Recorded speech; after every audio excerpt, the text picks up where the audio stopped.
강남 한복판 그 CGV 근처에 있는 완전 대로변에 주차장을 살까? 이러시는 거예요. 지금 들어도 되게 그게 뭔 소리야 싶잖아요. 그러니까 이거를 저는 그 얘기를 듣기 전까지는 주차장을 살 수 있다는 생각을 아예 못 해본 거야. 근데 그 얘기를 들으면서 저렇게도 돈을 물론 내가 주차장 살 돈은 없지. 돈이 있어야 그것도 하긴 하는데 아니 주차장을 살 만큼 돈을 벌 수도 있구나 사람이. 이것조차도 저한테는 되게 틀을 탁 깨버리는 돈이 있으면 저런 것도 할 수 있구나. 그분이 또 하셨던 얘기 중에 생각나는 게 100억까지는 제가 정확한 숫자는 잘 기억이 안 나는데 100억까지는 사람들이 아둥바둥해서 다 올라가려고 한대요. 100억 부자까지는. 이게 뭐 자산 기준인지 순자산 기준인지 정확히 잘 모르겠지만 100억까지는 아둥바둥해서 올라가려고 하는데 그 위로 가면은 뭘 하려고 한 사람이 없대요. 그냥 지키기에 급급하다고 하더라고요. 그래서 100억 위로 올라가면은 할 수 있는 게 너무 많대요. 아무도 안 하니까. 근데 우리한테도 약간 먼 얘기처럼 느껴지잖아요. 약간 100억? 약간 이렇게 느껴지잖아요. 근데 그분한테는 그게 현실이었던 거지. 자기 주변에 보면은 100억 위로 올라간 사람들은 더 이상 뭔가를 리스크를 지려고 하지 않기 때문에 거기 올라가면 더 재밌어진다고. 꼰돌이패라고. 이렇게 얘기하셨던 게 기억이 나요. 근데 이 얘기는 그분 말고도 다른 분들한테 제가 좀 많이 들었던 것 같아요. 특히 이제 유통 쪽에서는 매출 100억 가기까지가 피 터진다. 근데 100억 위로 올라가면 또 괜찮다. 뭐 이런 식으로 이제 얘기를 많이 들었었던 것 같거든요. 이런 얘기를 계속 듣는 게 되게 중요한 것 같아요. 사람이 저렇게도 살 수 있구나. 사람이 상상해보지 못한 삶을 살 수가 없거든요. 그래서 저런 사람도 있구나. 맨날 모두의 주차장만 찾아보는 사람인데. 그러니까 저도 어디 주차할지만 생각해봤지 주차장 뭐 살지? 이건 생각 안 해봤잖아요. 이게 완전 발상의 전환인 거지. 근데 지금도 보면은 예를 들면은 땅 같은 거, 저 요새 막 땅 같은 공부하고 있다 그랬잖아요. 땅 같은 것도 몇 천만 원으로도 잘 하면은 이제 진짜 열심히 찾아야 되겠지만 투자할 수 있는 게 있어요. 그래서 우리가 맨날 막 땅 그냥 지나가면서 보기나 하지 관심은 없는데 알게 되면 저것도 돈을 벌 수 있는 거에 하나다라는 걸 알게 되면은 주차장도 이것만 주차장이 비싸서 강남 한복판 주차장은 당연히 비싸서 그렇지만 거기 말고 다른 주차장을 또 살 수도 있잖아. 더 싼 주차장을. 그러니까 이게 이 내 주변에 존재하는 모든 것들이 다 돈을 벌 수 있는 수단이다 라는 그 필터를 하나 씌우고 봐야 이것도 돈이고 저것도 돈이고 이렇게 되는 거죠. 제 블로그에 저는 지금 몸이 부서져라 이래야 될 때다. 내가 언제 지금 쉬고 있냐, 건강 챙기고 앉아있냐, 뭐 이런 얘기 썼잖아요. 그러니까 저는 그 필터가 지금 약간 장착이 됐거든요, 많이. 그러다 보니까 이것도 돈 벌고 저것도 돈 벌고 막 보이는 거야. 어서 하루빨리 그 필터를 장착을 하셔야 이게 꼭 그 대형 주차장이 아니더라도 우리가 뭐 손바닥만한 주차장 하나 구역 사가지고 거기서 월세 받아도 되잖아. 모델 주차장 등록해가지고 예를 들어. 그런 식으로 내 주변의 모든 것을 내가 어떻게 활용해서 돈을 벌 수 있을까? 이 필터를 빠르게 장착을 하시면 너무 좋을 것 같아요. 하루는 제가 홈페이지 리뉴얼을 해보겠다고 제안을 드려가지고 그럼 너가 한번 해봐 이렇게 됐거든요. 제가 할 줄 모르니까 업체 찾아가지고 이렇게 리스트 쭉 해가지고 드렸어요. 이랬더니 자기 같으면은 그냥 네가 기획해가지고 밑에 개발자들 몇 명 둬가지고 자기한테 1,000만 원 부르고 거기 남는 수익 네가 가져가면 될 텐데 이런 식으로 얘기를 하시더라고요. 이게 그냥 진짜 딱 사업가적인 마인드인 거죠. 저는 그때 직원의 마인드였어가지고 이걸 해오라고 하시네? 그러면은 이걸 해가야 되겠다. A를 해오라고 하시네? 그러면 나는 이렇게 A를 그려가야지? 이렇게 했는데 A를 도장으로 찍어도 되는 거잖아. A를 이렇게 할 게 아니라 아니면 누구한테 뭐 A 한번 그려봐 이렇게 해가지고 내가 그 남는 차익을 먹을 수도 있는 거고. 직장인들은 이 생각을 못하죠. 그러니까 이게 사업가적인 마인드가 딱 세팅이 돼 있어야 이게 가능한 거죠.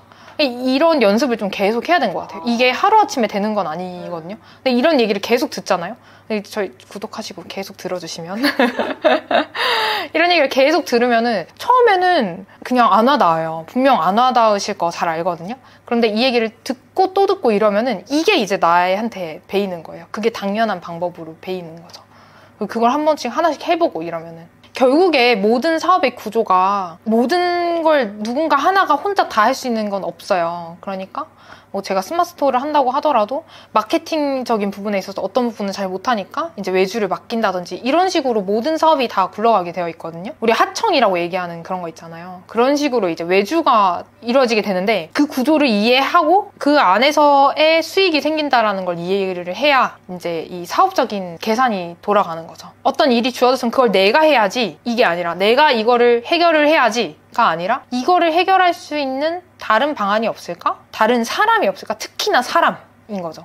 어떤 문제가 있고 그 결과로 가는 과정에는 엄청 다양한 방법이 있을 수가 있거든요. 그러니까 뭐 예를 들면은 아까 말했던 그런 홈페이지를 만들 때 친구들 중에서 좀 홈페이지 개발 이런 거 잘하는 컴퓨터 공학과 친구들 있잖아요. 그런 친구들 통해가지고 디자이너 친구랑 뭐 이렇게 해가지고 제가 팀을 하나 꾸려가지고 이 친구 한 달 외주 뭐 200만 원, 이 친구 한 달 200만 원 이렇게 주고 나머지 이제 1000만 원에서 400만 원 빼고 600만 원 내가 가져야지. 나는 기획만 하고 이렇게 하는 것도 하나의 방법이잖아요. 그러니까 그거를 발견을 할 줄 알아야 그게 수익이 되는 거. 사업가들은 이게 내가 요 일을 했을 때에 먹을 수 있는 부분이 어떻게 될까? 이거를 생각을 해야 되는데 보통의 직장인들이 일반적인 사람들은 나한테 주어진 일을 어떻게 할까? 왜 나한테 일이 이렇게 많이 오지? 그쵸. 월급은 정해져 있는데 일은 많은 거지? 이걸 언제 해결하지? 뭐 이렇게만 생각을 하는데 그거에서 좀 벗어나서 생각을 해야 되는 것 같아요. 예를 들면은 예전에 막 그런 걸 들었는데 회사에서 어떤 사람이 막 연봉을 1억씩 받고 있었는데 알고 보니 뭐 다 하청업체를 통해 가지고 일을 하고 있더라. 근데 회사 입장에서는 이제 그 사람이 되게 싫은 거일 수 있겠지만 근데 그 일이 문제없이 돌아가도록 하청업체를 썼다는 것도 되게 능력이거든요. 그러니까 우리는 그런 사고를 항상 해야 점점 이게 고용되는 사회에서 점점 이제 개인의 사업체를 꾸려나가는 그런 사회로 변화하고 있거든요. 미국은 우리나라보다 자영업자 비율이 훨씬 높잖아요. 근데 우리나라는 아직은 고용되어 있는 사람들이 훨씬 많은데 점점 그게 저희도 조금씩 더 선진화되면서 점점 그게 또 바뀔 거란 말이에요. 개인 사업화로 계속 바뀔 거란 말이에요. 그럼 내가 언제 이 회사에서 잘릴지도 모르고 또 언제 내가 나중에 혼자 개인 사업을 하게 될지도 모르니까 그런 걸 감안한다면 지금부터라도 그런 생각들을 계속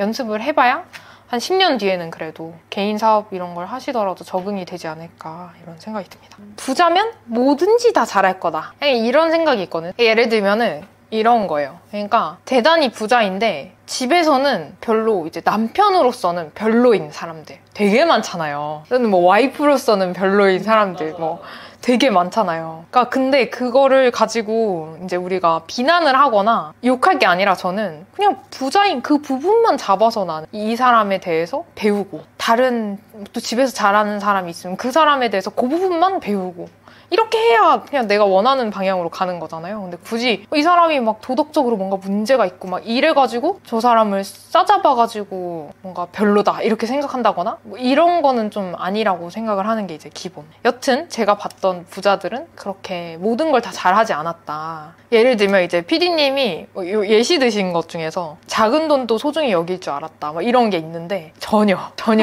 작은 돈은 작은 돈인 거야. 근데 이제 공통적으로 이건 있었어요. 시간을 굉장히 중요시 여긴다. 그런 얘기 예전에 들은 거 있거든요.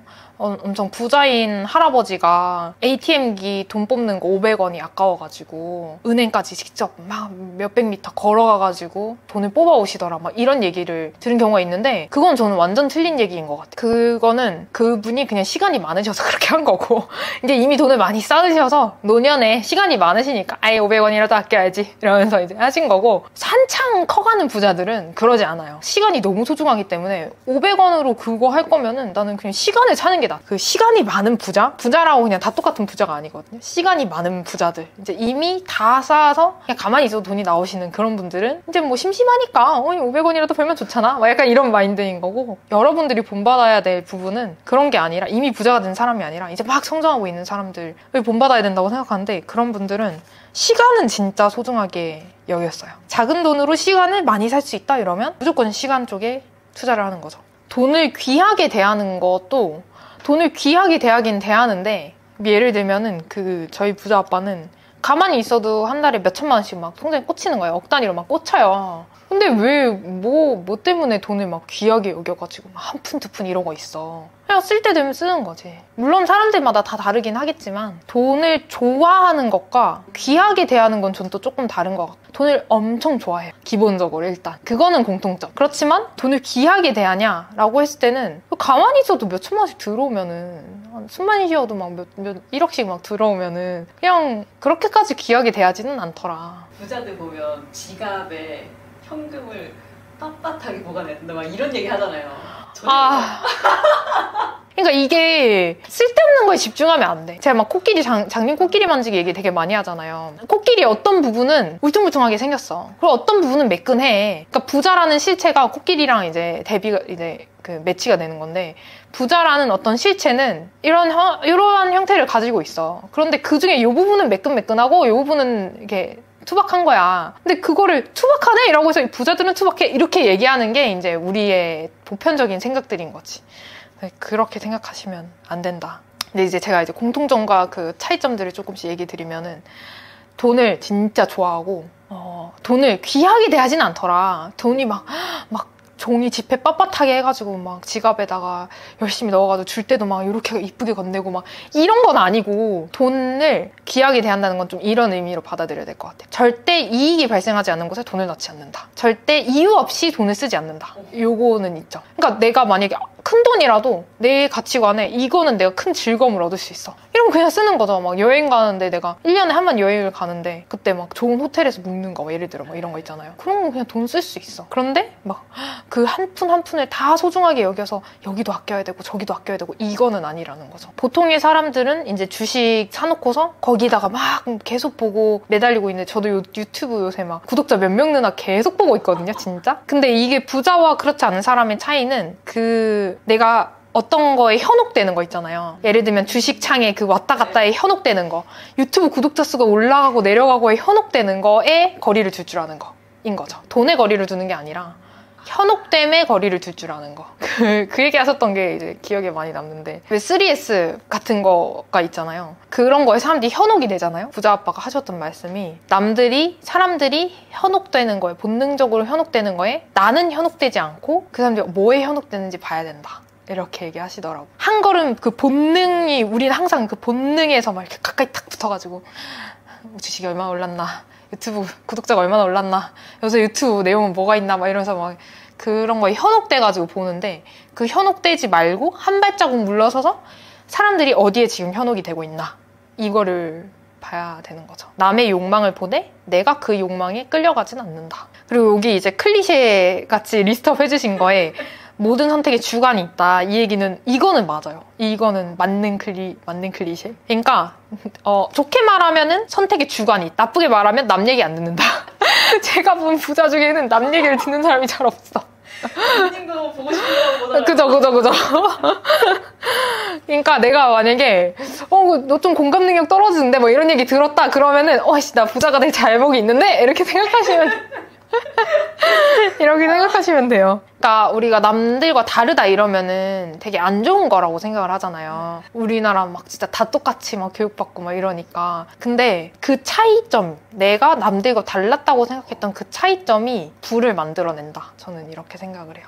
그래서 내가 좀 약간 미운 오리 새끼처럼 약간 이상한 것 같은데? 약간 이런 생각 드시는 분들이 많이 있었다면 그거는 부를 만들어낼 수 있는 수단이다, 이렇게 생각을 하셔야 될 것 같아요.